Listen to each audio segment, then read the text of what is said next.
जय श्री राम। राम जी का आशीर्वाद हम सब पर बना रहे। आज हम रामचरितमानस में आगे पढ़ेंगे। पढ़ने से पहले अपने गुरुदेव के चरणों में नमन करते हैं।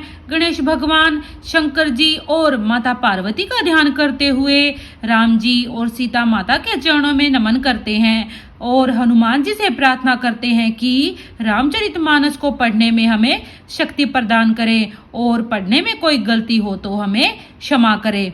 ओम श्री गणेशाय नमः। ये कहकर नारद मुनि ब्रह्मलोक को चले गए। अब आगे जो चरित्र हुआ उसे सुनो। पति को एकांत में पाकर मैना ने कहा, हे नाथ, मैंने मुनि के वचनों का अर्थ नहीं समझा। जो हमारी कन्या के अनुकूल घर, वर और कुल उत्तम हो तो विवाह कीजिए, नहीं तो लड़की चाहे कुमारी ही रहे। क्योंकि हे स्वामिन, पार्वती मुझको प्राणों के समान प्यारी है। यदि पार्वती के योग्य वर न मिला तो सब लोग कहेंगे कि पर्वत स्वभाव से ही जड़ होते हैं। हे स्वामी, इस बात को विचार कर ही विवाह कीजिए, जिसमें फिर पीछे हृदय में संताप न हो। इस प्रकार कहकर मैना पति के चरणों पर मस्तक रख कर गिर पड़ी। तब हिमवान ने प्रेम से कहा, चाहे चंद्रमा में अग्नि प्रकट हो जाए, पर नारद जी के वचन झूठे नहीं हो सकते। हे प्रिय, सब सोच छोड़कर श्री भगवान का स्मरण करो, जिन्होंने पार्वती को रचा है, वे ही कल्याण करेंगे। अब यदि तुम्हें कन्या पर प्रेम है तो जाकर उसे यह शिक्षा दो कि वह ऐसा तप करे जिससे शिव जी मिल जाएं।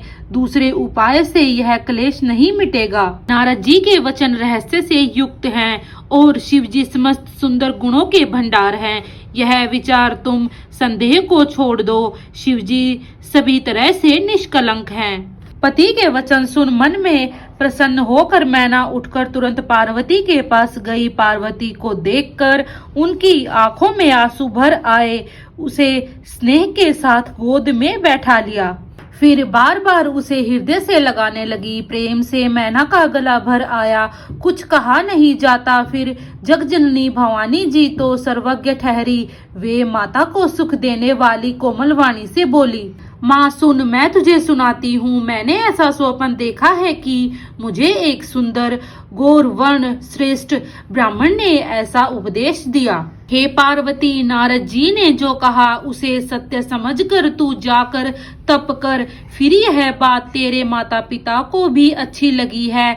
तप सुख देने वाला और दुख दोष का नाश करने वाला है। तप के बल से ही ब्रह्मा संसार को रचते हैं और तप के बल से ही विष्णु सारे जगत का पालन करते हैं। तप के बल से ही शंभु संहार करते हैं और तप के बल से ही शेष जी पृथ्वी का भार धारण करते हैं। हे भवानी, सारी सृष्टि तप के ही आधार पर है, ऐसा जी में जानकर तू जाकर तप कर। यह बात सुनकर माता को बड़ा अचरज हुआ और उसने हिमवान को बुलवाकर वह स्वप्न सुनाया। माता पिता को बहुत तरह से समझाकर बड़े हर्ष के साथ पार्वती जी तप करने के लिए चली। प्यारे कुटुंबी पिता और माता सब व्याकुल हो गए, किसी के मुंह से बात नहीं निकली। तब वेद शिरोमणि ने आकर सबको समझाकर कहा, पार्वती जी की महिमा सुनकर सबका समाधान हो गया। प्राणपति के चरणों को हृदय में धारण करके पार्वती जी वन में जाकर तप करने लगी। पार्वती जी का अत्यंत सुकुमार शरीर तप के योग्य नहीं था, तो भी पति के चरणों का स्मरण करके उन्होंने सब भोगों को त्यज दिया। स्वामी के चरणों में नित्य नया अनुराग उत्पन्न होने लगा और तप में ऐसा मन लगा कि शरीर की सारी सुध बिसर गई। 1000 वर्ष तक उन्होंने मूल और फल खाए, फिर 100 वर्ष साग खाकर बिताए।